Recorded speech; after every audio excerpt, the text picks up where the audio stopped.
잠시 후 행복한 아침에서는 생활 속에 꼭 필요한 법률 상식, 그 법이 알고 싶다 준비되어 있고요. 네, 그리고 이어지는 라떼는 마리아에서는요. 그리운 향수를 불러일으키는 그 시절 추억 이야기 나눠보겠습니다. 저희는 광고 후에 돌아올게요.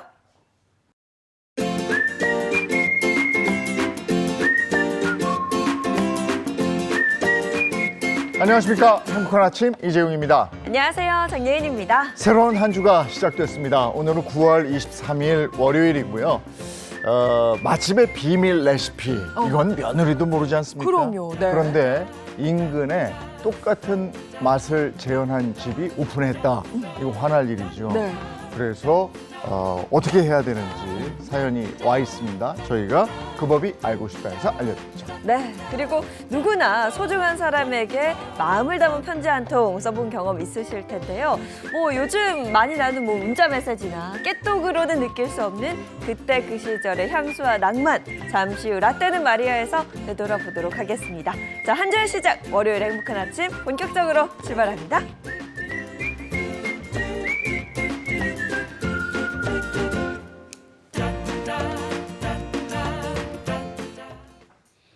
화제 이슈를 발빠르게 전해드리는 모닝 브리핑부터 시작하겠습니다. 허주연 변호사와 함께합니다. 어서 오세요. 안녕하세요. 네, 첫 번째 이슈부터 전해주시죠.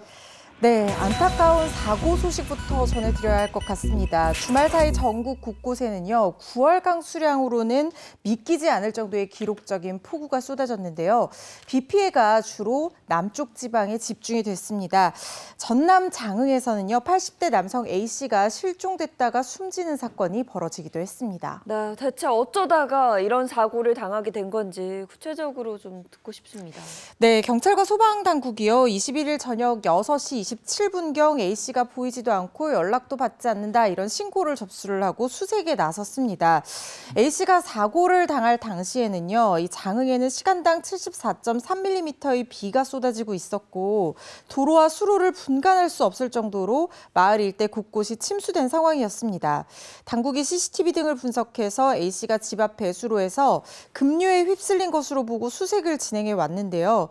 하지만 A씨는 다음 날인 22일 오전 11시 35분쯤 장흥군 장읍의 한 저수지에서 숨진 상태로 발견이 되고 말았습니다. 사고를 당한 분의 안타까운 사연도 전해졌다고요. 네, 굉장히 가슴 아픈 사연입니다. A씨가요, 이 지난해부터 치매 증상을 보인 부인의 병간 후를 도맡아 왔던 것으로 알려졌습니다. 사고 난 당일에도 주간 보호센터에 갔던 이 부인이 돌아올 시간에 맞춰서 약 150m가량 떨어진 마을 입구까지 아내를 마중하러 나갔다가 이런 참변을 당한 것으로 전해져서요, 주변에 안타까움을 더하고 있습니다. 네, 이번 가을 폭우가 200년에 한 번 발생할 만큼 기록적인 폭우였다고 하는데요. 부디 더 큰 피해 없길 바라겠습니다. 자, 이어서 다음 소식 전해주시죠. 네, 주택청약 종합저축 가입자가 한 달 새 3만 명 이상 감소하면서요, 5개월 연속 감소세를 이어가고 있습니다. 한국부동산원 청약홈에 따르면요, 8월 말 기준 주택청약 종합저축 가입자가 2,545만 7,228명입니다. 전월 대비 3만 2,600여 명이 감소를 한 수치이고요. 전년도 같은 기간의 가입자와 비교를 하면 35만 8,600여 명이 청약통장을 포기한 셈입니다. 정부가 청약통장 가입자를 늘리기 위해서 금리도 좀 올리고 여러 가지로 하는 것 같은데 네. 이렇게 점점 인기가 시들해지는 이유가 뭡니까? 인기가 쉽게 회복되지 않은 가장 큰 이유는 바로 높은 분양가 때문이라고 볼 수 있습니다. 주택도시보증공사 허그가 발표한 민간 아파트 분양가격 동향에 따르면요, 8월 말 기준으로 이 서울 아파트의 평균 분양가격이 3.3제곱미터당 4,304만 원이었고 경기는 2,124만 원, 인천은 1,794만 원이었습니다. 사정이 이렇다 보니까 일각에선 분양가 상한제 지역 외에는 상당수 아파트의 분양가가 주변 시세와 사실상 비슷한 수준에 이르렀고 이마저도 신축 아파트를 선호하는 그런 현상으로 많은 통장이 여기에 몰리게 되면서 청약으로 집을 구하기가 사실상 불가능하다는 인식이 퍼지고 있는 겁니다. 네, 근데 다음 달부터죠. 청약 통장의 그 월 납입 한도가 상향되는데 이게 청약 통장의 인기를 다시 끌 수 있는 자구책이 될 수 있을까요? 쉽지는 않아 보인다는 전망이 나오고 있습니다. 지난 6월에요. 정부가 주택 토지 규제 개선 방안 일환으로요. 청약 통장 월 납입 인정 한도를 월 10만 원에서 25만 원으로 대폭 상향을 시켰습니다. 납입 인정액 조정은요. 1983년 청약 통장 제도 도입 이후 41년 만에 처음 이루어진 일입니다. 이 외에도 기존 청약 예금, 청약 부금, 청약 저축을 주택 청약 종합 저축 통장으로 전환할 수 있게 하는 조치를 취하고는 있지만 지방에서 아파트가 미분양되고 이게 적체 않은 현상들로 인해서 청약 시장으로의 유입 요인 자체가 떨어지고 있어서 당분간 가입자 수 감소세는 계속될 전망으로 예측이 되고 있습니다. 청약제도나 부동산 정책 이게 수시로 변하니까요. 네, 이게 네. 어떻게 될지 모르니까 가지고 있는 분들은 유지하시는 것도 또 방법인 것도 같고요. 자, 다음 이슈 전해주시죠. 네, 22일 전국 10개 교육대학교의 2025학년도 대입 수시 모집 경쟁률이요 5.95대 1로 집계가 됐습니다. 최근 5년 사이에 가장 높은 경쟁률로 기록이 됐는데요. 수시 지원자 수 역시 늘어났습니다. 총 13,470명이었다고 하거든요. 최근 5년 새 가장 많은 학생들이 교육대학교에 지원을 한 겁니다. 학교별로 보면요. 경인교대가 지난해 지원자 수 1,782명에서 올해 2,614명으로 전년 대비 46.7%가 증가를 했고요. 서울교대 역시 673명 작년에 지원을 했었는데 올해 837명으로 24.4% 증가한 수치를 보였습니다. 사실 제가 대입을 치를 때만 해도 그 교대 인기가 굉장히 높았습니다. 네. 그랬다가 최근 뭐 지난 몇 년간 교대 인기 주출마다 이런 얘기를 참 많이 했었는데요. 갑자기 경쟁률이 왜 치솟은 거죠? 틈새 시장을 노린 수험생들의 전략 때문이라는 생각이 드는데요. 최근에 잦은 교권 침해 사건이 연일 보도가 되면서 교사 직업의 인기가 좀 시들해지고 일각에서는 기피하는 분위기까지 번졌는데 이 틈새를 노리고 합격선 하락을 기대한 수험생들이 대거 지원을 했고 교대의 모집 인원 자체가 줄어든 것 또한 경쟁률이 상승한 원인으로 분석이 되고 있습니다. 또 하나 일부 교대가요. 수능 최저학력 기준을 완화한 점도 경쟁률을 높인 원인으로 보이는데요.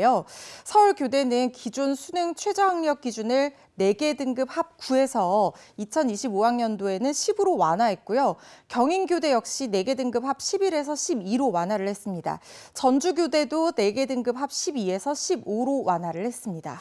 근데 이렇게 수시 합격을 한다고 해서 이게 다 등록으로 이어질지 이것도 또 미지수라면서요. 그렇습니다. 수험생이요. 수시 모집에서 최대 6개 대학에 지원을 할 수가 있습니다. 그래서 교대에 합격한 수험생들도 다른 대학을 선택을 할 수가 있는데 지난해 전국 10개 교대 수시 미충원 비율이 32.7%로 매우 높게 나타났었습니다.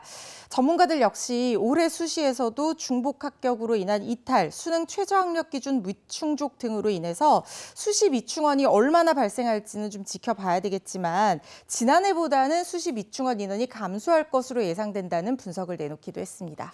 수시, 정시 그리고 전형 방법들이 너무나 다양해서 네. 쫓아갈 수가 없더라고요, 저는. 예, 학생들 고생이십니다, 정말. 자, 다음 이슈 전해주시죠. 네, 지난주에 친딸을 10여 년 가까이 성폭행해온 남성 A씨에 대한 재판이 열렸습니다. A씨는요, 재판 과정에서 친족 관계, 그러니까 근친 사이의 성적인 관계도 허용이 되어야 한다라는 황당한 주장을 펴면서 개선의 가능성이 현저히 낮은 모습을 보이면서 재판부에서 중형을 선고를 하는 그런 일이 생겼습니다. 참 듣고도 믿기 힘든 참 뭐라 말해야 될지도 모르겠는 그런 주장입니다. 뭐 딸에게는 지난 10년이 정말 그야말로 지옥 같았을 텐데요. 이게 어떻게 된 일인지 먼저 좀 짚어볼까요? 네, 우선 A씨가 기소된 혐의는요. 성폭력 범죄의 처벌 등에 관한 특례법상 친족관계에 의한 강간과 심지어 살인미수 혐의도 적용이 돼서 기소가 됐습니다. 공소 사실에 따르면 A씨는 약 10여 년간 딸을 상대로 상습적인 성적 학대를 해왔다고 합니다. 딸이 이를 거부하며 때릴 듯 위협적인 행동을 일삼았고요. 심지어 2, 3주에 한 번 또는 월 1회 빈도로 성폭력을 저질러 왔다고 합니다. 심지어 이 주식 투자에 실패해서 경제적인 어려움을 겪던 시기에 딸이 성관계를 거부하자 이에 불만을 품고 딸의 목숨을 빼앗으려다가 실패하는 그런 일도 있었다고 합니다. 정말 들으면 들을수록 믿기지 않는 범죄 행위인데 이게 이제 저 재판에 넘겨졌는데도 반성하는 기미가 안 보였다면서요? 그러니까요. 먼저 A씨는 이 혐의 자체를 부인하는 모습을 보이기도 했습니다. 딸과 스스럼 없이 지내는 친밀한 관계였을 뿐이다라는 것이 이 사람 주장이었는데요.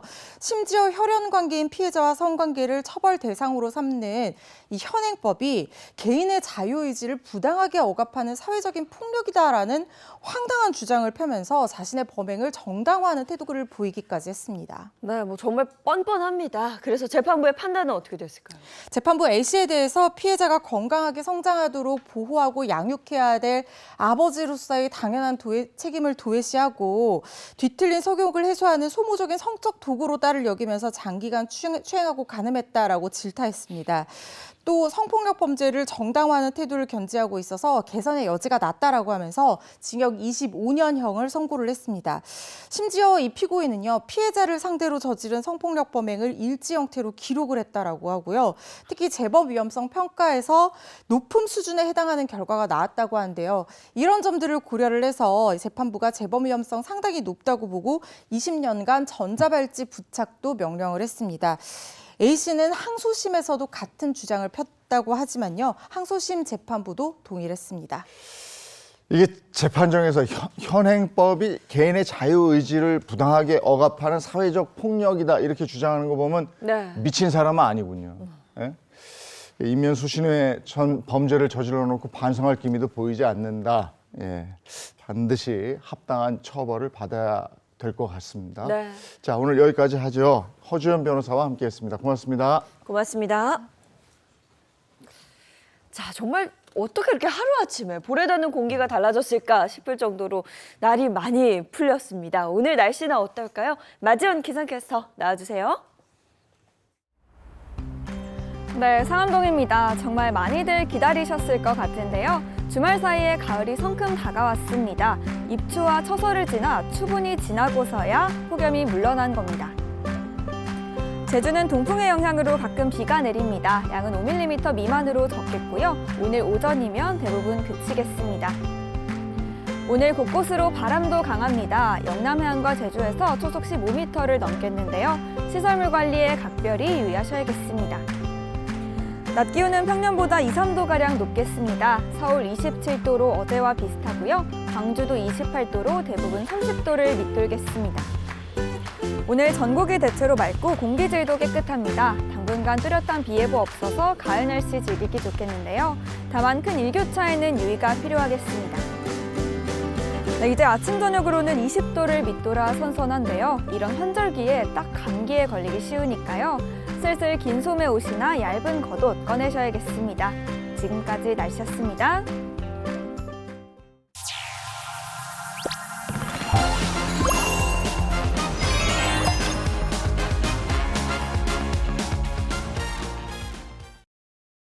이번에 자동차 관련 얘기 나누겠습니다. 방송인 박수림 씨 그리고 장진택 기자입니다. 어서 오세요. 네, 반갑습니다. 안녕하세요. 네, 지난 19일부터 어제까지 대통령이 체코 순방을 마쳤죠. 근데 여기에 우리나라 4대 기업 총수들이 같이 갔습니다. 이렇게 체코에 공을 들이는 이유가 있습니까? 네, 이유가 있습니다. 현재 체코에 약 100여 개의 우리나라 기업들이 진출해 있고요. 지난해 말 기준 우리나라는 독일, 일본, 미국에 이어서 체코의 4번째 투자국입니다. 일단 체코는 국내 총생산 대비 제조업 비중이 좀 높은 나라예요. 예, 그리고 유럽 내에서 독일, 스페인, 프랑스에 이어서 유럽 4대 자동차 생산국입니다. 예, 이 때문에 자동차 기업 H사의 경우는 2008년 11월 체코의 북동부 끝에 있는 노소비체 지역에 생산 능력 30만 대 규모로 공장을 세우기도 했는데요. 이 정도 규모면 유럽 엄청나네. 전역을 커버할 수도 있는 네. 규모예요. 예, 그래서 미국, 중국과 함께 세계 3대 자동차 시장인 유럽을 포석하기 잘 커버하기 위한 포석이라고 얘기할 수 있습니다. 네. 체코가 유럽의 4대 자동차 생산국이었더니 놀랍습니다. 그러면 유럽 시장에서 성과가 좀 있었을까요? 그럼요. 유럽 자동차 공업협회에 따르면요, H사의 현재 시장 점유율 또한 2008년 1.9%에서 지난해 4.1%로 2배 이상 올랐습니다. 자, H사는 유럽을 중심으로 친환경차 판매가 급증하기 시작하던 2010년 후반부터 현지 수요를 적극 공략하기 위해서 친환경차 모델을 생산했습니다. 자, 덕분에 H사의 친환경차의 유럽 판매량이 빠르게 늘면서 올해만 친환경차의 누적 판매 수가 50만 대를 달성할 전망입니다. 대단하죠? 네. 유럽 시장에서 승승장구하는 우리 자동차 소식 정말 기쁜 소식이네요. 네. 그런데 유럽에서 최근에 태풍 피해 소식이 있던데 네. 여기 그 현지 공장들 피해 없습니까? 괜찮습니까? 네, 체코에서 최근 유럽 중동부를 강타한 태풍 보리스의 피해가 엄청난데요. 다행히 체코 현지에 있는 자동차 공장 피해는 세상에. 없었지만, 네. 그 인근 지역인 모라비아 실레시아 지역의 피해가 컸다고 합니다. 일주일 동안 내린 폭우로 도시 곳곳이 물에 잠겼을 뿐만 아니라 또 다른 지역인 오스트라바는 댐이 무너졌고요. 아이고. 난방 설비가 폐쇄돼서 28만 명이 쓰는 온수가 차단돼서 주민들이 불편을 겪고 있다고 합니다. 네, 유럽뿐만 아니라 동남아시아에서도 태풍으로 인한 피해가 엄청났습니다. 최근 베트남 북부 지역은 30년 만에 최악의 태풍으로 기록된 그 야기가 휩쓸고 간 그 뒤에 산사태와 홍수로 가옥과 주요 시설들이 침수되는 등 정말 피해가 눈덩이처럼 불어나고 있는 그런 상황입니다. 이 피해가 커지면 긴급 구호품이나 복구 지원에 많은 인력과 또 예산이 필요할 것 같은데요. 그렇죠. 우리나라 기업들도 인도적인 차원에서 피해 지원에 또 적극적으로 나서고 있다면서요. 네. 그 첫 번째로 국내 전력 통신 케이블 사업 전문 기업인 엘사는요. 태풍 피해를 입은 베트남 현지에 25만 달러, 그러니까 하나로 약 3억 3천만 원을 기부하기로 했습니다. 그 피해 지역의 이재민들을 돕고 피해 복구를 지원하는데 이번 기부금이 사용될 예정이라고 하네요. 자, 두 번째로 국내 S기업 또한 태풍 피해를 입은 베트남에 30만 달러죠. 약 4억 원을 지원하기로 했습니다. 그러니까 지원금이 현재 사상자가 늘고 있는 베트남 현지에서 구호 물품 조달하고 전달하고 구호 활동 수행 등에 쓸 예정이라고 합니다. 자, 마지막으로 국내 자동차 전문기업 H사는요, 좀 전에 말씀드린 태풍 보리스의 피해가 집중된 그 체코 모라비아 실레시아의 지역을 돕기 위해서 1,000만 크루나, 그러니까 하나로 약 6억 원을 현지 비영리 단체에 기부했습니다. 성금 지원 외에도 10월 8일까지 별도의 기부 사이트를 활용해서 공장 직원 등의 자발적인 모금을 독려하고 비영리 단체를 통해서 피해 지역에 전달할 예정입니다. 또 홍수 피해 지역의 구호 활동에 활용할 수 있도록 4륜구도 SUV 그 3대를 포함한 총 5대 차량도 제공하기도 했습니다.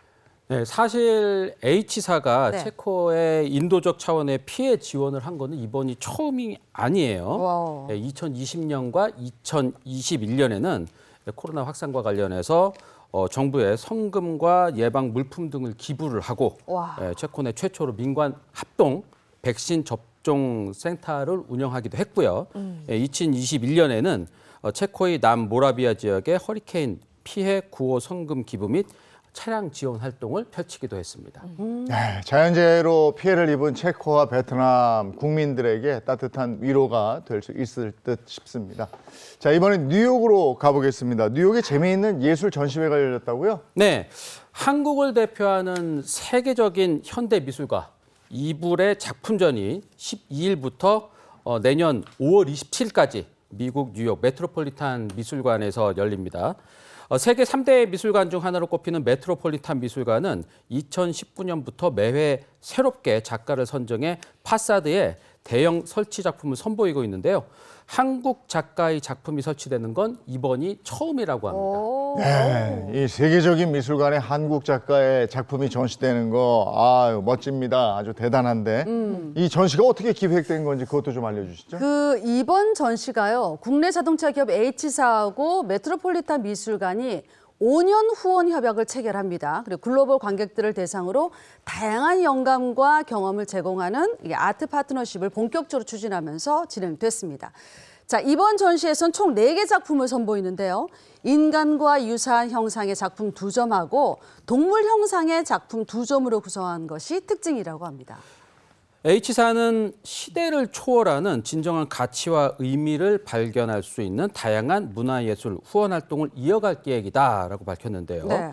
내년 5월에도 영국 런던 테이트 모던 미술관에서도 서도 작가의 전시를 후원할 예정이라고 합니다. 네, 기업들이 문화 사업에 공을 들인 건 사실 뭐 어제 오늘 일은 아닙니다. 꽤 오래 됐는데요.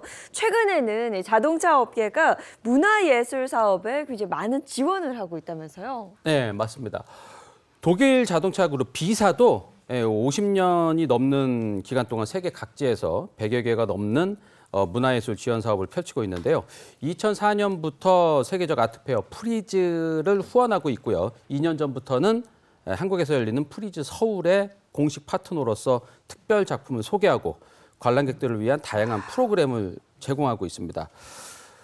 또 일본의 자동차 기업 T사의 경우 2017년부터 국내 공예 분야 신진 작가를 발굴하고 지원하는 사업을 펼치고 있는데요. 올해까지 총 27명의 공예 작가들과 작품을 제작하고 또 특별 전시를 개최하는 등 다양한 협업을 진행해 오고 있습니다.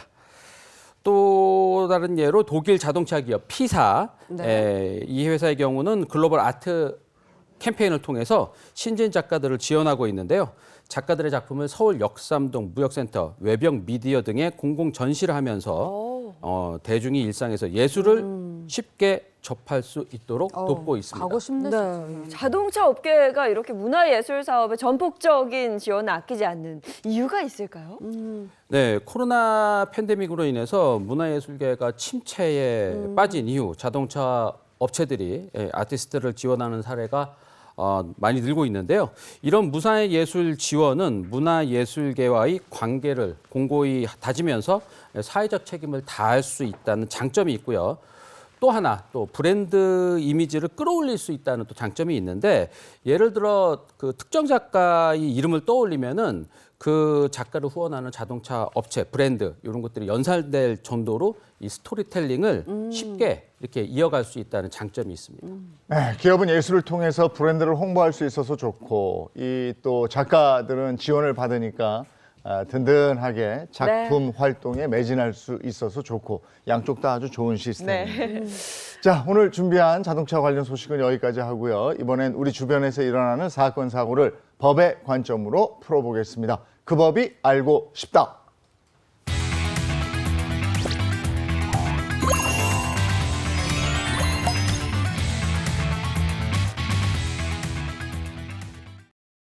네, 행복한 아침 함께하고 계신 지금 시각이 7시 52분을 넘어서고 있습니다. 이번에는 월요일의 고민 해결사 이호선 상담 심리 전문가 함께하겠습니다. 어서 오세요. 안녕하세요. 반갑습니다. 네, 반갑습니다. 그리고 월요일의 법률 해결사 허주연 변호사와 함께합니다. 어서 오세요. 안녕하세요. 이호선 교수님 오늘 준비한 소식은요? 네, 첫 번째 소식부터 함께하도록 하겠습니다. 자, 예전에 우리 떡볶이 광고 중에 여러분 생각나는 거 계실 겁니다. 뭐요? 비법은 며느리도 몰라. 며느리도 몰라. 기억나시죠? 바로 이 며느리로도 모른다는 이 대박 맛집의 비밀 레시피에 관련된 이야기인데요. 먼저 꽁트로 만나보시죠.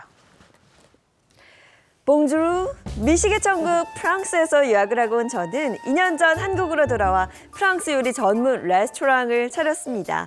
결과는 어땠냐고요? 대박! 그것도 초대박이었습니다. 손님은 끝도 없이 밀려들지, 일손은 부족하지, 저는 주방에서 저를 도와줄 직원을 뽑기로 했습니다. 안녕하세요. 오늘 주방 면접 보러 온 박수림이에요. 여기 이력서예요, 제 거 여기. 아유, 잠시만 한번 볼게요. 네. 오, 이력서 보니까 경력이 굉장히 화려하시네요. 여기 진짜 유명한 데잖아요. 맞죠? 잘하신다.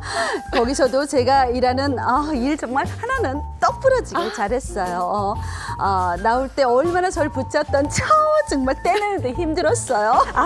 아주머니라면 제가 진짜 믿고 맡길 수 있을 것 같아서 네. 혹시 내일부터 출근하실 수 있어요? 근데 잠깐 기분이 안 좋아지네. 왜요? 아주머니 정없다 정말. 언니라고 해요. 언니. 나이 차도 별로 안 나는데 언니라고 해. 언니, 그렇죠. 네네네. 수림 언니. 좋다. 네.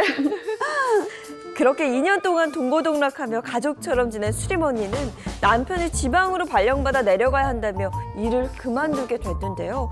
문제는 그 뒤부터 일어났습니다.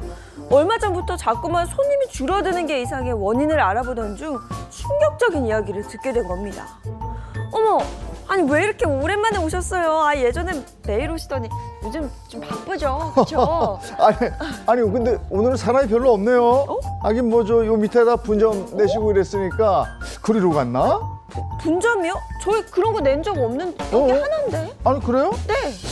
아니 그럼 이 밑에 새로 생긴 프랑스 레스토랑은 뭐지? 여기하고 상호도 비슷하고 음식 맛은 똑같던데. 뭐라? 아니 그럴 리가 없는데. 저 못 믿겠으면 직접 가서 한번 드셔보세요. 그거 똑같아요. 그래요? 딸랑딸랑. 봉주르, 어서 오세요. 어머 깜짝이야. 어머. 여기 어떻게 왔어, 동생? 아니 수림 아니 아줌마. 대체 이게 어떻게 된 일이에요? 이거 제 음식 레시피잖아요. 아니 저희 가게랑 5분도 안 되는 거리에 똑같은 음식 레시피로 가게를 내면 이거 어떡해요? 내 레시피 훔쳤죠? 호칭 좀 바꾸라니까 아줌마라고 자꾸 그러고 있어, 아줌마. 아, 어이가 없네, 진짜. 그리고 훔치기 뭘 훔쳐? 기막혀, 진짜. 음식이 다 비슷비슷하잖아. 아니 거짓말 하지 마요. 이거 훔쳤잖아요. 어머. 아니 이봐 여기 음식 모양이랑 맛도 똑같고 가게 상표도 비슷하잖아요. 아 저 이렇게 못 넘어가요. 나 법적인 조치 취할 거예요. 법적, 어머나, 마음대로 해봐, 어디. 뭐 레시피 이름이나 써놨냐? 진짜. 이게 뭐 예인이네, 니꺼, 뭐 이런 거 정보 있어? 그 증거 있어? 아 정말 기가 막히고 코가 막히는 일 아닙니까? 이민우가 가, 그럼 코 막히면. 아니 제 레시피를 훔쳐가 놓고 뻔뻔하게 훔치지 않았다고 주장하는 직원. 이대로 몇 년간 제 피땀 눈물이 들어간 음식 비법을 빼앗겨야 하는 걸까요? 있어, 이런 사람도 있어. 야 이게 정말 이런 거 있어, 있는 있어. 덕에 발등찍인 건 좀 근데 어떻게 보면 또 애매하기도 하고 말이죠. 아니 이거 근데 상도덕에 어긋난 일 아니죠? 그렇지. 이거 어떤 사연이에요? 자, 이 자세한 사연 좀 말씀드리도록 하겠습니다. 이게 자영업하는 A 씨의 사연인데요. 이 A 씨는 일명 미식의 천국이라고 불리는 프랑스에 가서 이제 유학을 하게 됩니다. 그런데 여기서 유학을 배워서 유명 셰프로부터 레시피를 직접 전수를 받았어요. 네. 그리고 나서 막 먹어보니까 한국인 입맛에는 뭔가 좀 맞지 않는 것 같았단 말이에요. 그래서 이 맛을 한국인에게 맞게 변형을 했고요. 그렇게 자신만의 레시피를 만들어서 한국에 입성하게 됩니다. 유학 딱 마치고 이제 지금으로부터 2년 전에 한국으로 돌아왔어요. 돌아와서 이 돌아온 다음 프랑스 전문 음식점을 내게 되는데 이게 현지에서 맛볼 수 있는 메뉴를 국내 입맛에 딱 맞춰서 변형시켰으니 그쵸. 그야말로 대박이 난 대박 겁니다. 나죠. SNS 보면 막 줄 쫙 서 있는 그런 맛집 많잖아요. 그렇죠. 바로 막 그런 그렇게 집이죠. 손님이 많았을 것 같아요. 그렇게 많았고 실제 그렇게 장사가 잘 돼서 승승장구를 하고 있었는데 이 행복이 그리 오래가지 않았습니다. 이게 어떻게 된 거냐면 어느 날부터 손님이 조금씩 줄기 시작했어요. 그래서 왜 그러지? 이상하다. 무슨 일일까 싶어서 원인을 알아보던 차에 이 A 씨 가게의 단골 손님이 와서 이야기를 한 겁니다. 충격적인 이야기를 하게 된 건데 그게 바로 옆 동네 A 씨의 바로 옆 동네 이 A 씨가 개발한 음식과 똑같은 맛을 내는 음식을 어느 곳에서 팔고 있다라는 겁니다. 어허. 그래서 알고 보니 A 씨가 레스토랑을 오픈할 때부터 초창기 멤버로 함께 일했던 바로 아까 그 아줌마, 네, 그 언니라고 부르라고 했던 직원 B 씨가 이 레시피를 빼돌려서 바로 옆 동네에 아주 똑같은 프랑스 음식 전문 레스토랑을 차렸던 겁니다. 예, 이 A 씨의 레시피는 되게 독특했던 것 같은데 이거를 그 B 직원, 이 아주머니는 어떻게 하셨어요, 이거를?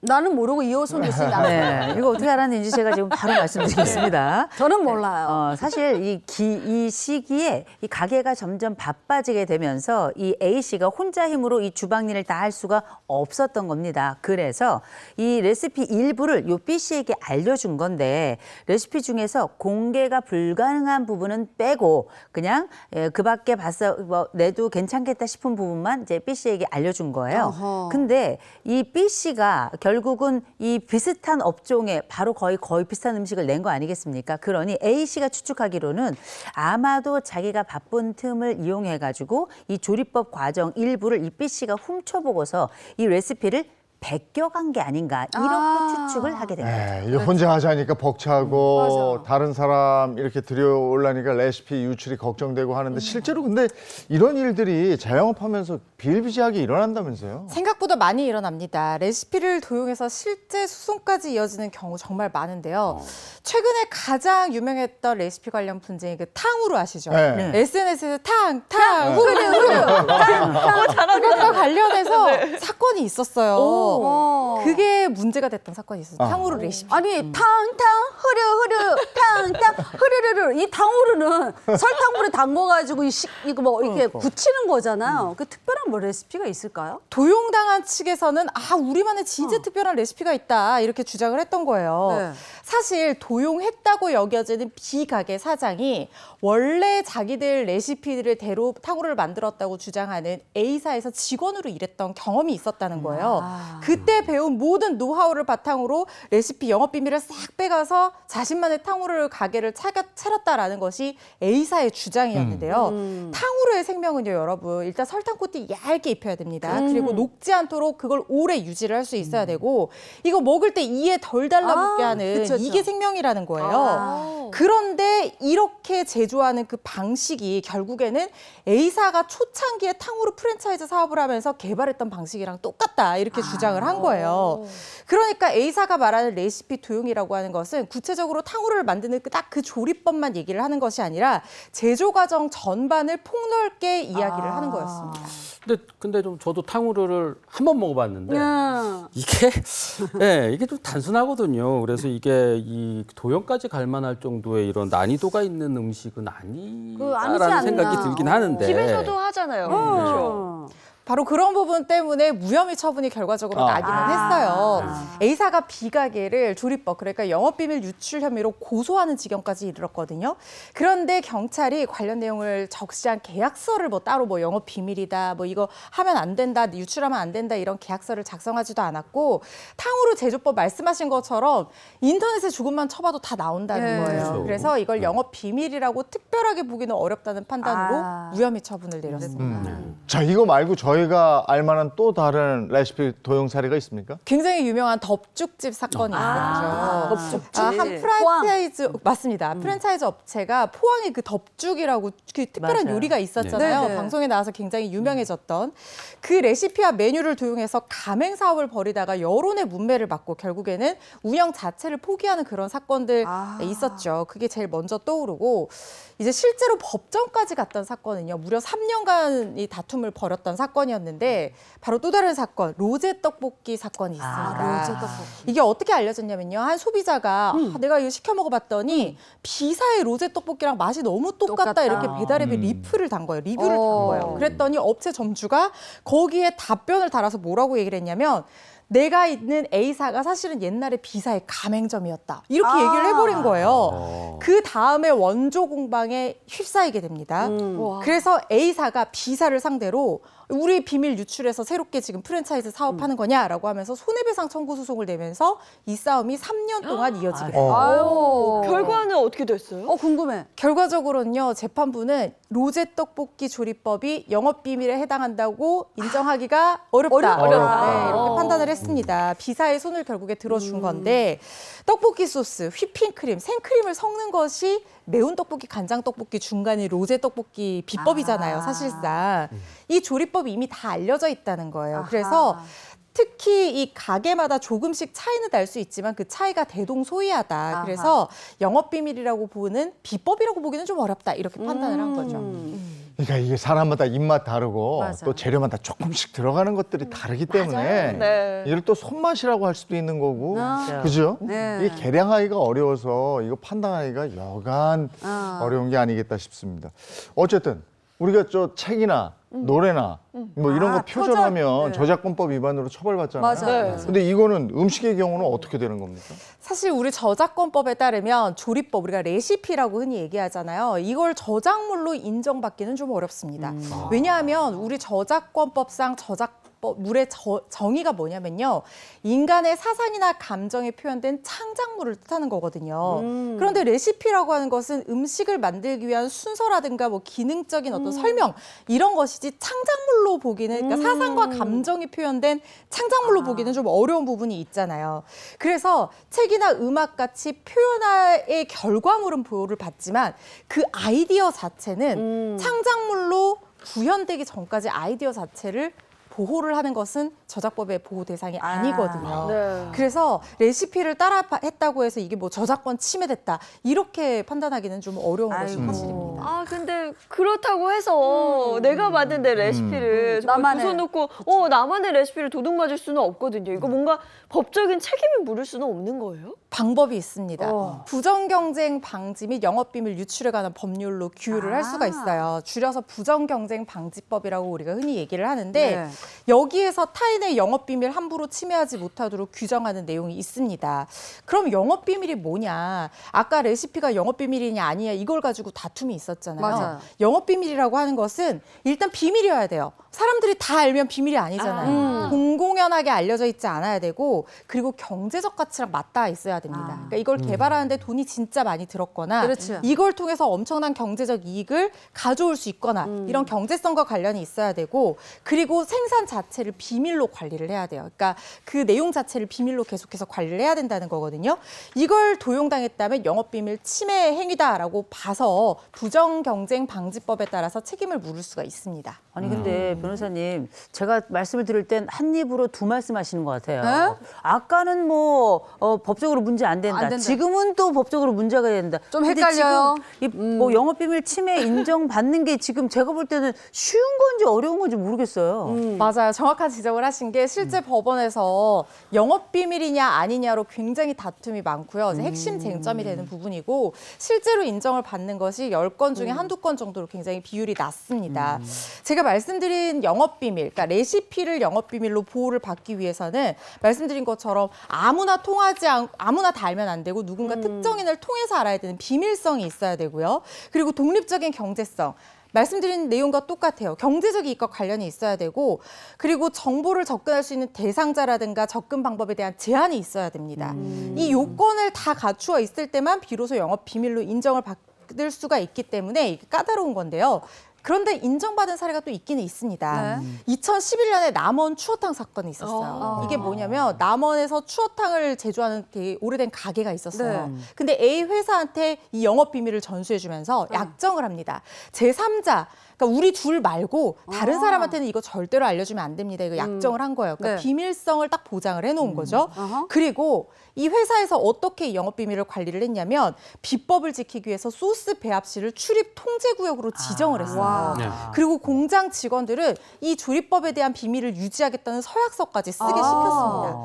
철저히 했네요. 굉장히 철저히 했죠. 그런데 문제는 이 식재료를 납품하던 B씨라는 사람이 있었던 거예요. B씨라는 사람이 이 회사에 다니면서 이 내용을 알고 있던 레시피를 알고 있던 직원을 꿰어냅니다. 이거 해가지고 우리 사업하자. 우와. 그래서 재료 배합 기술, 방법, 음식 순서까지 똑같이 만들어서 추어탕을 만들어낸 거예요. 가맹점에 판매해서 얻은 이익이요. 자그마치 1억 2천만 원. 한 달에 1억 2천만 원의 매출을 올렸거든요. 와. 그래서 이 A 회사가 즉각 소송에 나서게 됩니다. 회사 나름대로는 영업 비밀을 지키기 위해서 굉장히 노력을 한 건데 그런데 그 결과는 어떻게 됐습니까? 법원은요 비밀로 인정을 해줬습니다. 추어탕 재료는 누구나 알 수 있는 거다. 하지만 그 배합 비율이나 조리법, 순서 이런 것들이 달라서 다 똑같은 맛을 낼 수는 없다는 거예요. 그리고 기존의 추어탕 공장이 이걸 비밀로 관리하기 위해서 굉장한 노력을 기울인 점을 봐서 영업 비밀의 3대 요건을 다 충족했다고 본 겁니다. 그래서 부정경제방지법에 따라서 이 비밀을 몰래 훔친 직원한테요 징역 1년에 집행유예 2년을 선고했던 그런 사건이 있었습니다. 그러니까 내가 레시피를 지키기 위해서 레시피의 비밀을 지키기 위해서 이런 노력을 했다라는 걸 입증해야 되는데 그럼 우리 다시 사연으로 돌아가서 사연 속의 주인공은 이걸 어떻게 입증할 수 있을까요? 이 안타깝게도 이 사연 같은 경우에는 영업 비밀의 3대 요건을 지키면서 비밀로 관리했다고 입증할 만한 여지가 좀 부족할 걸로 보입니다. 비밀로 관리하기 위한 객관적인 노력을 더 기울였다. 뭐 출입 통제 구역을 설정하고 서약서를 작성하고 이랬으면 모르겠지만 일단 이런 정황이 보이지 않고 그리고 아까 그 수림님께서 수림 언니가 네. 주방 보조를 하면서 음식 그 만드는데 약간 관여를 했다고 그렇죠. 했잖아요. 이게 비밀이었다고 하면 이렇게 살짝살짝 알려주고 뭐 누구나 알 수 있게끔 그냥 보여주고 이렇게 하기는 좀 힘들었다고 평가될 여지가 굉장히 높아요. 그리고 상당 부분 유사하다고 하더라도 뭐 조리하는 데 있어서 순서가 다르거나 배합 방식이 조금 다르다거나 하면은 이게 또 동일한 레시피로 인정받기가 좀 어려운 부분도 있거든요. 진짜 완전 똑같아야 되는 거예요. 그래서 영업비밀로 인정받기는 좀 까다로울 걸로 보입니다. 근데 이 사연의 경우에는 직원이 가까운 곳에 동일한 업종의 그 가게를 차렸잖아요. 그러니까 그게 저는 문제가 될 것 같거든요. 근데 내 레시피로 감히 내 가게 근처에 가게를 차려! 그러면 이걸 어떻게 조치를 좀 취해야 되지 않을까 이런 생각이 들어요. 저도 그 자영업자나 소상공인 그 의뢰인분들이 있는데 이런 사건들 하면 내 가게에서 일했던 직원이 뭐 몇 미터 밖에서 뭐 비슷한 가게 차리고 그래. 이런 굉장히 분노 많이 하시거든요. 맞아요. 그러면 그때는 어떻게 해야 되냐? 계약서를 잘 봐야 돼요. 거기에 경업 금지 의무 조항이 들어가 있느냐 안 들어가 있느냐에 따라서 결과가 달라질 수가 있습니다. 경업 금지 의무라는 것은 뭐냐면 우리가 말씀하신 것처럼 영업 비밀이나 노하우 이런 것들 우리만 알고 있잖아요. 그런데 직원이 일하다 보면 이거 알 수밖에 없게 되거든요. 이 정보 유출을 방지를 하기 위해서 경쟁 업체에 취업하거나 동종 업종을 창업하지 못하도록 아예 계약서에 의무로 명시를 해놓는 걸 얘기를 해요. 근데 주로 뭐 평사원이라든가 아르바이트생한테 이런 것들 의무 조항을 체결하는 경우는 드물고 네. 관리직이나 기술직이나 영업 비밀을 정면으로 다루는 그런 직위에 있는 사람과 이런 경업금지 의무 조항을 계약서에 넣어서 계약을 체결하는 경우가 많거든요. 근데 입사할 때라든가 아니면 영업 비밀 관련한 혜택을 받을 때도 이런 경업금지 의무를 부담하는 경우가 많습니다. 당연히 근무 중일 때는 당연히 인정이 되는 것이고 주로 뭐 퇴직하고 나서 몇 년, 이직하고 나서 몇 년 뭐 이런 식으로 그 기간을 설정을 하면서 경업금지 의무 조항을 만들어 놓는 경우들이 많고요. 만약에 이걸 위반하는 경우에는 뭐 다 성립하는 건 아닙니다만 여러 가지 정황에 따라서 영업비밀 유출 혐의라든가 업무상 배임 혐의로 형사상 고소까지도 가능한 그런 경우가 있고요. 그리고 실질적으로 어떤 영업상 손해가 발생했다라고 하면 이 사람이 우리 뭐 200m 거리에서 탕후루 가게 똑같이 차렸어요. 그래서 내 매출이 이만큼 떨어졌어요라고 해서 손해배상 청구 소송도 제기를 할 여지가 있습니다. 야, 이거 그 주방에서 근무할 분들을 뽑을 때는 이런 계약서 꼼꼼하게 잘 써야 그래야겠어요. 되겠네요. 네, 맞아. 근데 어차피 소상공인들 그냥 한 주방에서 이렇게 옴당옴당 모여서 일할 때 보면 그게 유출이 안 될 수가 없잖아요. 당연히 알고 있어야죠. 그 계약서 확실하게 써야 되겠네. 내가 애써 개발한 거 다 흘려버리면 얼마나 아깝겠습니까? 네. 알겠습니다.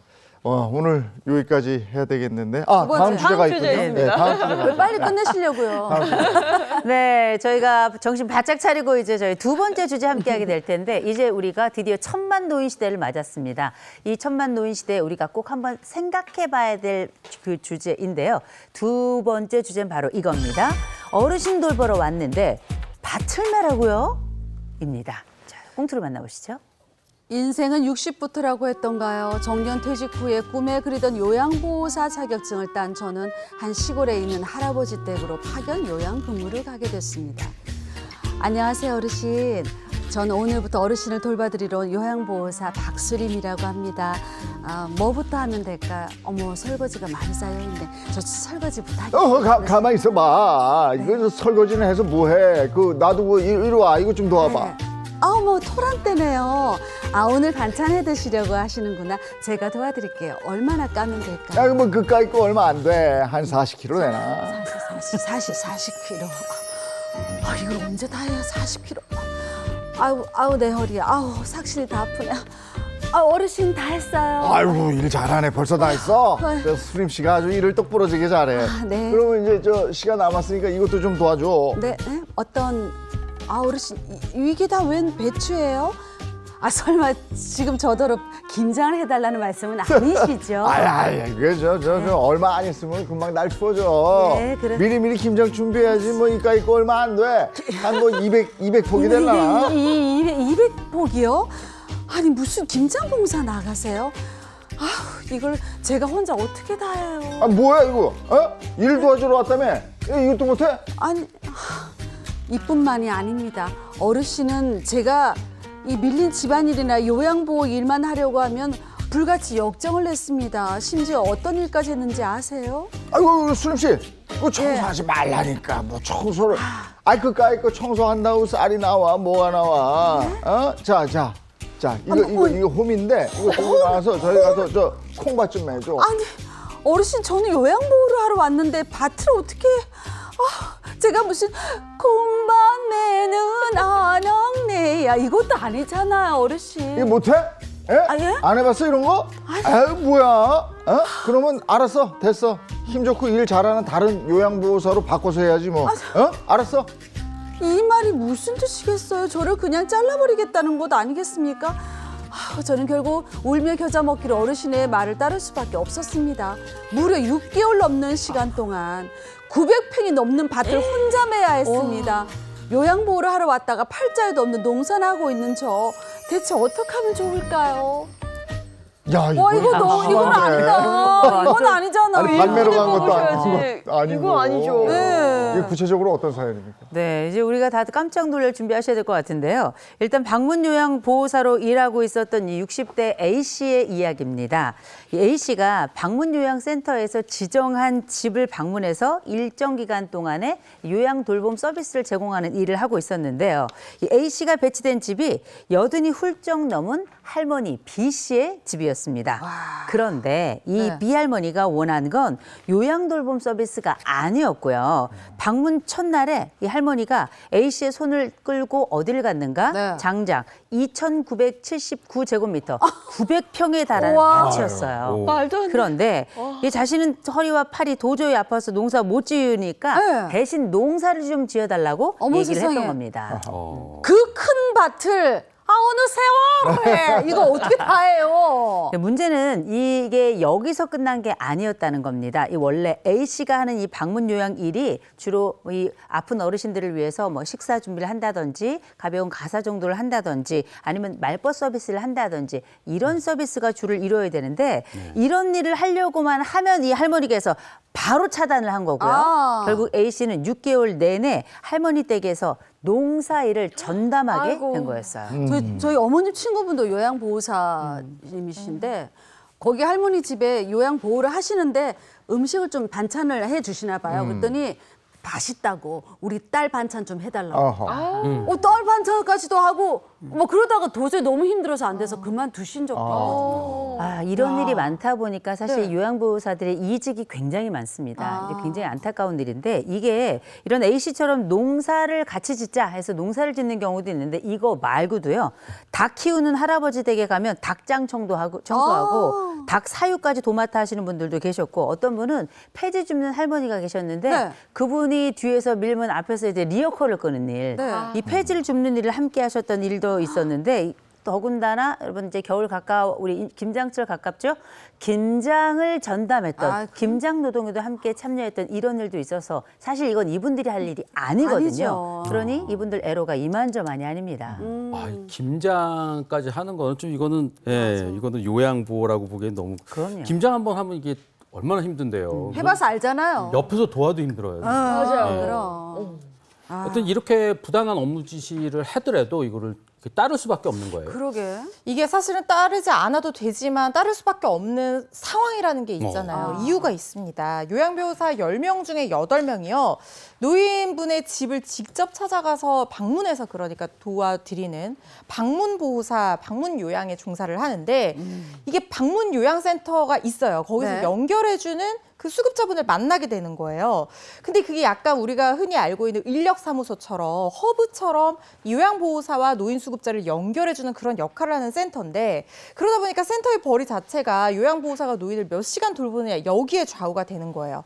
그러면 요양보호사는 노인분을 돌본 그 시간만큼 국민건강보험공단의 돈과 그리고 자기부담금, 노인이 내는 자기부담금으로 일정한 비율로 구성된 그 급여를 받을 수가 있는데 그 급여 받는 문제 때문에 길게 일을 해야 되고 뭐 여러 가지 고용관계라든가 이런 것들이 때문에 부당한 지시를 거부하기 쉽지가 않은 거죠.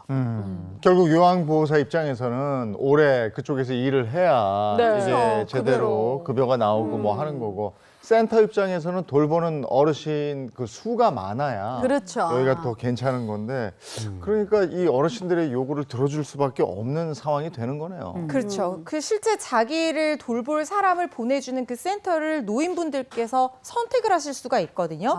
그러니까 센터들끼리 이 수급자를 유치하기 위한 경쟁이 벌어진다는 거예요. 그래서 뭐 자기 부담금 면제해준다 이렇게 심지어 모객을 하는 경우도 있다고 하고 그리고 이 모객을 센터에서 하는 게 아니라 요양보호사들한테 모객 책임을 전가해서 노인분들 유치해와라 뭐 이렇게 하는 경우들도 있다는 거예요. 그러다 보니까 요양보호사들이 그 노인분들이 내셔야 하는 자기 부담금 면제해준다 이렇게 해서 고객을 유치하니까 그 자기 부담금을 그 요양보호사가 자기 돈으로 내는 아이고. 그런 경우들도 있다는 오히려. 거예요.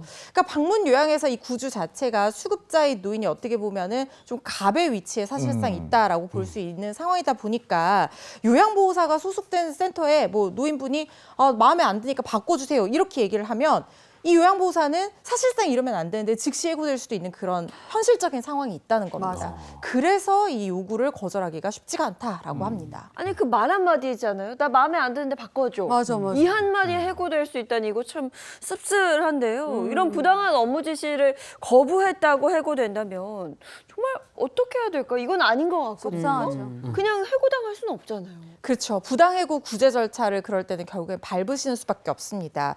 노동위원회나 노동청 두 곳에 진정을 해서 도움을 좀 요청을 하실 수가 있는데 노동위원회 같은 경우에는 부당해고 당한 날로부터 3개월 이내에 반드시 구제 신청을 해야 되니까 이 기간을 좀 기억을 해주시고요. 어디에 해야 되냐? 내 거주지를 관할하는 지방노동위원회가 아니라 사업장 위치를 관할하는 지방노동위원회로 신청을 해야 되니까 이거 참고를 하시고요. 그리고 신청서 접수하실 때 내가 부당하다고 생각하는 이유를 적은 이유서를 제출을 하면 이 사업장에서 이 이유서를 받아보고 답변서를 써서 보냅니다. 그러면 이게 왔다 갔다 하면은 신문회의라는 회의가 잡혀요. 그 신문회의에서 부당해고인지 아닌지를 판단을 하게 되는데 접수일로부터 2개월 60일 안에 열리도록 돼 있고요.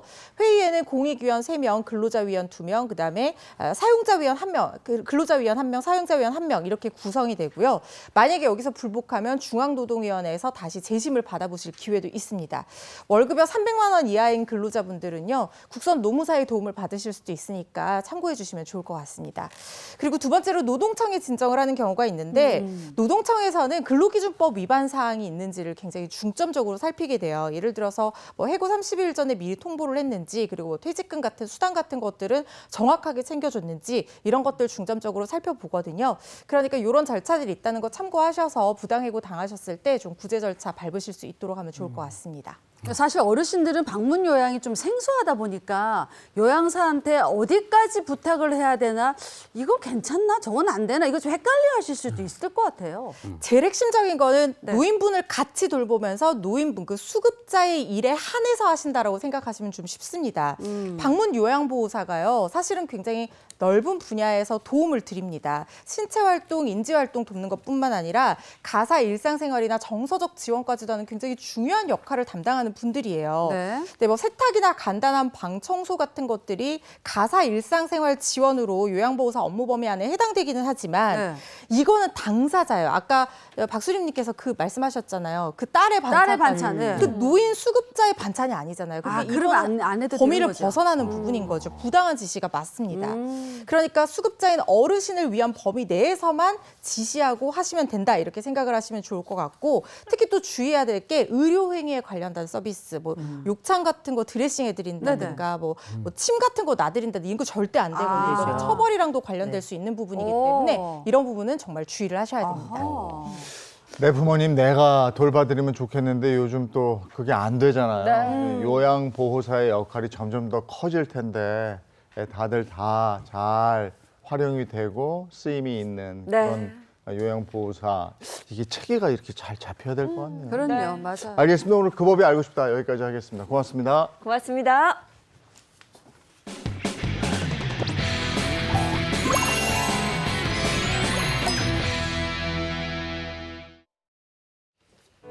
라떼는 말이야 이번 주제는요. 편지는 사랑을 싣고 아날로그 추억의 상징 우표 수집입니다. 언제부턴가 세상은 점점 빨리 변해만 가네 나의 마음이 조급해지지만 우리가 찾는 소중함들은 항상 변하지 않아. 세대 간의 추억을 공유하는 시간 라떼는 말이야. 오늘은 손편지와 우표라는 주제로 얘기를 나누겠습니다. 네. 예전에는 편지 많이 썼어요. 많이 그리고 썼어요. 거기에 우표를 붙여야 가니까. 그리고 가을이 되면 가을엔 편지를 하겠어요. 오죽하면 이런 노래도 있었습니까? 아니, 그만큼 과거에는 뭐 스마트폰이나 또 인터넷이 지금처럼 발달하지 않아서 마음을 주고받는 그 소통 창구가 이렇게 손으로 직접 쓴 편지였어요. 손편지였다는 것 같은데요. 네. 이재용 아나운서도 그 연애할 때 그 연애 편지 많이 쓰셨나요? 예전에는 데이트 할 때 보면 네. 집 전화밖에 없는 거잖아요. 그렇죠. 그리고 공중 전화가 있잖아요. 맞아. 근데 집에서 그쪽 집으로 전화를 하면 이게 걸려. 그 집에 전화기가 2대가 있으면 왜 전화를 왜 이렇게 오래 쓰지? 들켜, 맞아. 살짝 들면 들려, 소리가 들려. 이게 집 안에 도감청이 가는 거야. 맞아, 들려, 그게 소리가. 안 되고 이 헤어진 다음에 꼭 그 공중전화 가서 도착한 시간쯤 될 때 전화를 하는 거야. 전화하는 거야. 그래서 해. 그래 놓고 들어가서 또 편지를 쓰고 이런 짓들을 했어요. 이런 짓들을 했어. 있으세요? 지금은 다 뭐 이게 휴대폰으로 네. 메신저 보내고 막 이런 거잖아요. 이거 탁탁탁 치는 거잖아. 예전엔 다 편지지 예쁘게. 그럼요. 안녕하세요, 진택 씨. 저 꽃편지지. 그래 그런 거 있잖아. 쓰면서 막 그럼요. 설레하고 막 미소 짓고 이러면서 꼭꼭 누르고 하트하고 옆에 꽃 그리고 막 네. 이랬던 난리였죠. 적이 있긴 있었어요. 네. 옛날에 네. 다 뭐 편지 쓰면 또 이제 저 옛날에 이제 군대 가 있던 남자친구한테 편지 많이 썼죠. 그렇죠. 근데 제가 근데, 편지를 근데. 진짜 많이 써가지고 그걸로 포상휴가를 받았어요. 정말 편지 많이 써서? 네, 많이 썼는데 헤어졌네요. 그러니까 형들은 얼마나 네. 괴로웠을까요? 예전에는 방송사에 그렇게 편지 썼잖아요. 맞아요. 엽서 방송국에. 보내고. 근데 저도 라디오에 90년대까지 그랬던 것 같은데 네. 그때 라디오 DJ 할 때 그런 엽서나 편지 같은 거 많이 받았었거든요. 네. 그런 게 있었지. 그리고 펜팔 있었잖아, 펜팔. 펜팔 있었죠. 펜팔도 많아. 펜팔 해본 적은 없으신가요? 펜팔? 이쪽은 없을 거고. 저는 잘 없어요. 옛날에 펜팔들 많이 했죠. 잡지책 마지막에 보면 뒤에 누구에게 있었죠. 뭐 그렇죠. 펜팔하라고 막 이런 것들 있잖아요. 옛날엔 개인정보고 나발이가 없어요. 이름, 주소, 뭐 연락처 다 있고. 저도 이제 펜팔을 저는 사실은 엄밀히 말하자면 이제 몇 번 보냈는데 답장을 못 받았고요. 저희 언니는 정말 펜팔을 어마어마하게 받았어요. 와 네. 진짜 인기 하여튼 좋았구나. 편지에 이쁜 것도 보이나 봐요. 네. 저는 저 펜팔 저런 게 잡지 광고 뒤에 나오면 야, 이런 걸 진짜 하는 사람들이 있을까? 진짜 많았어. 되게 많았어요. 많았더라고요. 네. 이재용님이 많이 하셨을 것 같은데. 저 펜팔은 안 했어요. 네. 근데 예전에 연애 편지 같은 거 이렇게 대필해 주는 사람이 있었잖아요. 있었죠. 네. 많이 썼죠. 나는 저 글씨를 못 써가지고 불러주긴 했어. 컨텐츠를 제공하는. 아니 예전에 글씨 못 써도 상관없어. 그러니까 편지는 내용이 보면 내용이 중요하단 말이에요. 네. 뭔가 시적으로 시를 도용하기도 하고 어떻게 보면 그 노래 가사 이런 것도 많이 쓰고 그 있잖아요. 너무 순수했어. 당신의 눈은 내 마음의 호수요. 그 호수에 빠져 풍덩 헤엄치고 싶어라. 막 이러면 어머 어떻게 내 눈이 호수래 어떻게 막 이러면서 풍덩 넘어간다. 그러니까 너무 순수했었어. 아니 근데 지금도 그건 네. 그래. 연애를 해보면 사람이 되게 유치해져요. 맞아요. 그 유치한 문장에도 감동한다니까. 그래요. 근데 지정신으로 보면 참 유치한 거지.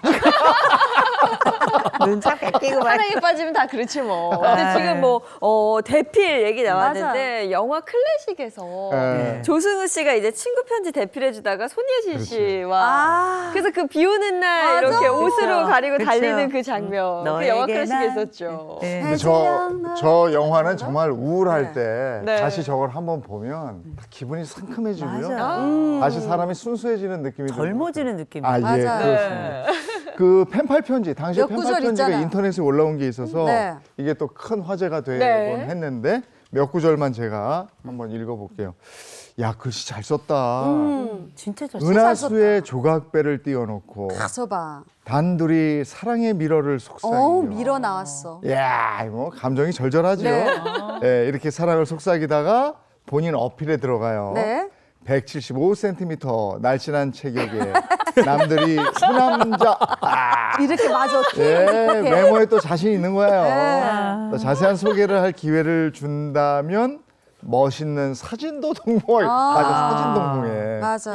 아우 글씨도 근데 참 잘 쓰네요. 어. 예, 내용도 뭐 사람 홀리네. 멘트가 진짜 낭만적이잖아. 그리고 솔직하잖아요. 어떻게 보면. 네. 그리고 이름 석자 꼭 들어가고 마지막에 날짜 꼭 1900 몇 년도 몇 월 며칠 새벽 어느 즈음에 막 네. 이런 것도 한다. 네. 이름 석자 꼭 쓰게 되고 진짜 풋풋함이 있었던 그런 편지인 것 같아요. 옛날 펜팔 했을 때 밑에 꼭 그게 있었어요. PS. PS. 출신. 네. 그러니까 한 줄 딱 쓰는 거죠. 맞아. 아, 근데 이 지금 본 그 펜팔 사연, 이 주인공에 따르면 아버지가 실제로 30년 전 어머니와 연애하셨을 때 쓴 그 편지였다고 합니다. 아. 근데 이렇게 펜팔이 큰 인기를 끌면서 웃지 못할 해프닝도 좀 많았다면서요. 네, 1966년 동아일보에 실린 기사인데 세상 비좁다 이 제목부터 심상치가 않죠. 한 여성이 펜팔 상대인 남성을 만나러 나갔다가 상대방이 언니의 시동생, 그러니까 즉 사돈 총각이죠. 그래서 황급히 도망쳤다는 잊지 못할 사연도 있고 또 1963년 6월에는 서울대 영문과 3학년 여성이 1년 동안 펜팔을 해왔던 캐나다 청년과 결혼하려고 와. 출국했다는 소식이 사진과 함께 신문에 실리기도 영문과니까 이것도 영어로 했을 거 아니에요? 그럼요. 그렇지. 캐나다. 영어 펜팔. 캐나다에. 야. 근데 그 당시만 해도 국제 결혼이 흔한 시절이 아니잖아요. 그러니까 펜팔이 맺어진 정말 귀한 그런 인연인 것 같아요. 그러니까 신문에 다 나지. 맞아요. 근데 이게 아주 특별한 그 시기에 우리나라 역사적으로 네. 이 펜팔하고 또 연결된 이야기가 있는데 그게 바로 베트남 전쟁이었습니다. 아. 이 베트남 전쟁 때 베트남으로 파견된 이 장병들한테 이 많은 펜팔이 가기도 했었는데 맞아. 가장 많은 사람과 펜팔을 했던 이른바 펜팔 챔피언이 네. 거기서 나오게 됩니다. 일명 백마부대 하사로 근무했던 사람인데 네. 이분이 무려 펜팔이 몇 명이었는가? 188명이었고요. 그러니까 이 친구가 많으니까 당연히 편지도 많았겠죠. 하루 자기가 쓴 편지가 30통에 받는 편지가 15통. 어머. 아니 언제 싸웠나? 와. 하루에.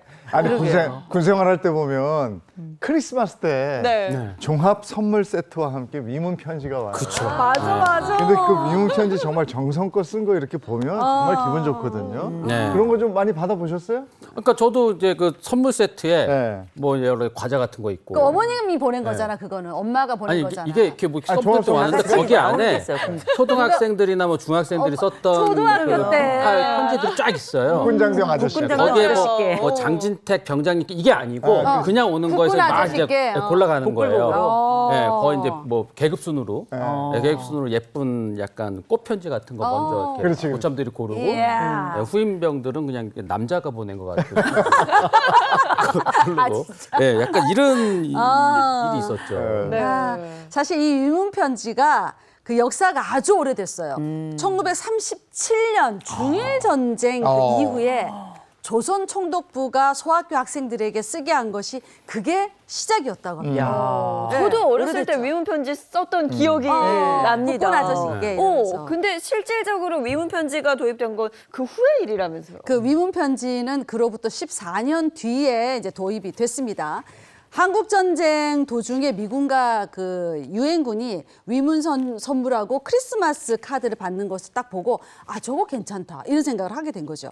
그래서 1951년에 공보처와 국방부의 합동으로 성탄절 선물 운동을 실시했습니다. 그래서 그 다음에 성탄절 앞두고 위문 편지 쓰자 이런 운동이 진행이 된 거죠. 네, 그 손편지가 가진 힘이 있거든요. 네. 정말 딱 받아봤을 때 마음이 따뜻해지는. 진짜 그런 게 있어요. 그렇죠. 그런 감정을 다 느꼈을 것 같습니다. 네. 근데 성탄절 하면 또 빼놓을 수 없는 게 크리스마스 실. 아. 기억하시죠? 크리스마스 다들? 실. 네. 장희애 아나운서는 크리스마스 일을 아세요? 실 아세요? 네, 저는 알아요. Do you know 오, seal? 네? 씨를 안 돼? 야. 같은 세대요? 이게 참 놀랄 일인데 우리 네. 크리스마스 때 딱 되면은 그때 뭐였냐면 선생님이 반장한테 씨를 이렇게 정해진 분량이 있어요. 그래가지고 가가지고 애들한테 시킵니다.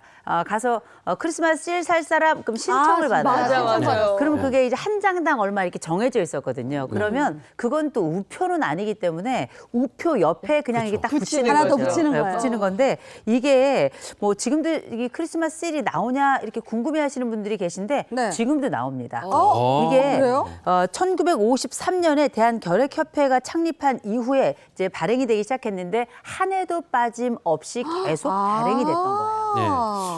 긴 세월 동안 우리 곁을 지켰던 이 실에는 그 시절에 그 시대상이 네. 고스란히 담겨 있는데요. 남아선호 사상. 그렇죠. 이 팽배하던 1953년에는 이거를 비판하기 위해서 색동저고리의 소녀가 추가되기도 했고요. 요즘엔 뭐 유명 캐릭터나 뭐 연예인 등이 실의 주인공으로 등장하기도 하고 있고요. 맞아요. 또 실은 원래 우편물에 붙이는 작은 스티커 형태지만 최근에는 머그컵이나 열쇠고리, 뭐 에코백, 뭐 이런 굿즈 형태로도 출시된다고 합니다.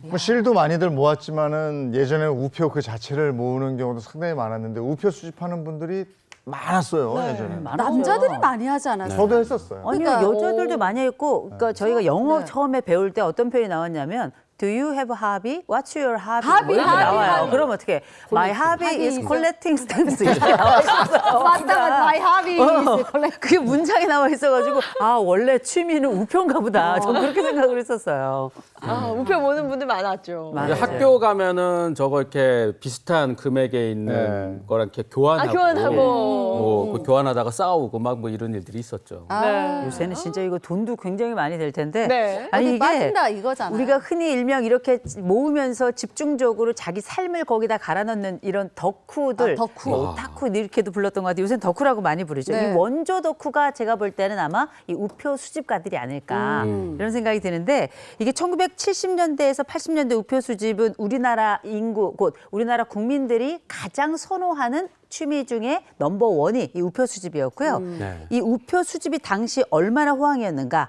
1970년대 후반부터 80년대까지 서울에만 이 우표상이 100곳이 넘게 있었고요. 거기다가 그중에서도 서울 중앙우체국 근처 회연상가 아마 기억하시는 분들 많이 계실 텐데 이 회연상가는 주말마다 이 우표를 찾아서 상경한 수집가들이 몰려서 맞아. 인산인해를 이룰 정도였다라고 하니 이제 대단했던 거죠. 그 연말마다 판매하던 연하우표나 88 올림픽 해외 순방 같은 굵직한 사건들이 있을 때마다 이 새로운 우표들이 발행이 됐어요. 네. 그 새 우표가 일단 발행된다 그러면 흔히 요즘 오픈런이라고 그러잖아요. 아, 네. 시딱 이런 팍 달려가서 그걸 사잖아요. 그게 이때에도 있었다는 거 아니에요.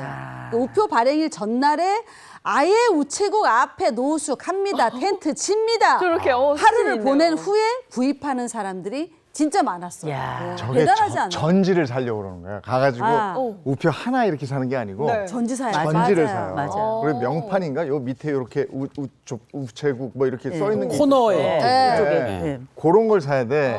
그러려면 줄을 서야 됐기 때문에 당시에 중앙우체국에 쫙 줄 서 있었고 네. 방학 때는 학생들이 가지만 네. 방학이 아닐 때는 학생이 못 가잖아요. 어허, 그렇지. 그러면 부모님한테 부탁해서 아. 여기 줄 좀 서달. 정말 정성이. 근데 그 우표 다 어디 갔어? 2, 3 몇 번 다니면서 다 없어졌어. 어디 갔는지 없어졌어요. 모르겠어요. 그게 한간에는 큰 돈 된다는 소문이 있어가지고 맞아, 맞아. 주로 이제 전지를 샀다고요. 근데 희귀해야 이게 큰 돈이 되죠. 그렇지. 엄청나게 찍어대는데 그 누구나 다 가지고 있는데 한두 장 그게 있어서 안 돼. 무슨- 전지가 옛날에는 왜 있어야지. 대통령 얼굴들 막 들어가 있어가지고 그 귀한 건 되게 비싸고 아니면 많이 발행됐던 건 좀 맞아, 싸고 맞아. 뭐 이렇게 막뭐 되더라고요. 가동 네. 대통령이 오면 그 기념 우표 맞아요. 나오고 뭐 기념 이랬다고요. 우표 근데 나왔어요. 사실은 그렇게 인기 있다가 그런 우표 수집이 요즘? 시들해졌어요. 네. 근데 뭐 그렇지도 않다고 하는데 그래요? 이 우표 인기가 뭐 예전만은 안 하죠. 예. 근데 반짝 인기를 끌 때가 잠깐 있어요.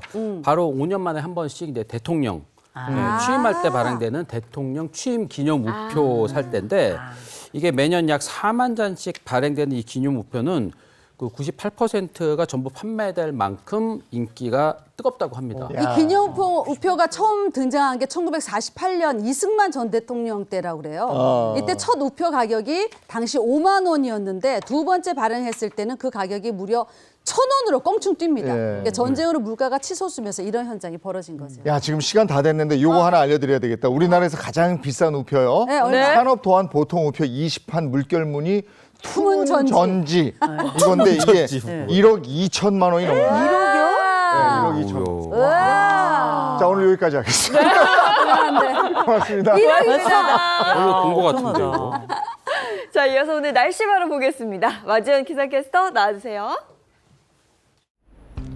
네, 상암동에 나와 있습니다. 지각 중이던 가을이 드디어 찾아왔습니다.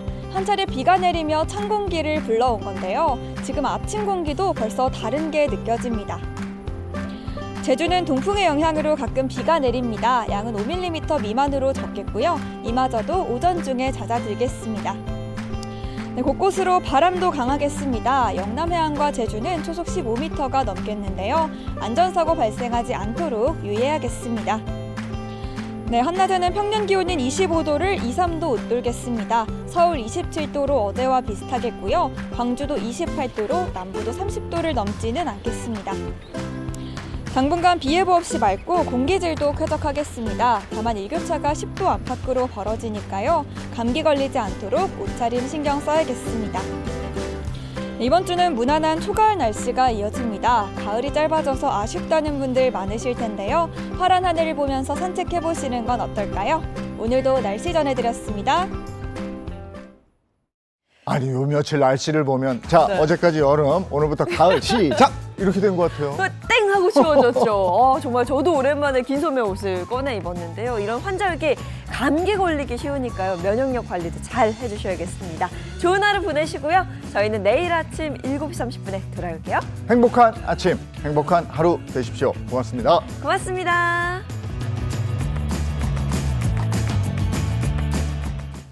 즐겨봐 너의 세상 플레이 더 넥스트 채널 A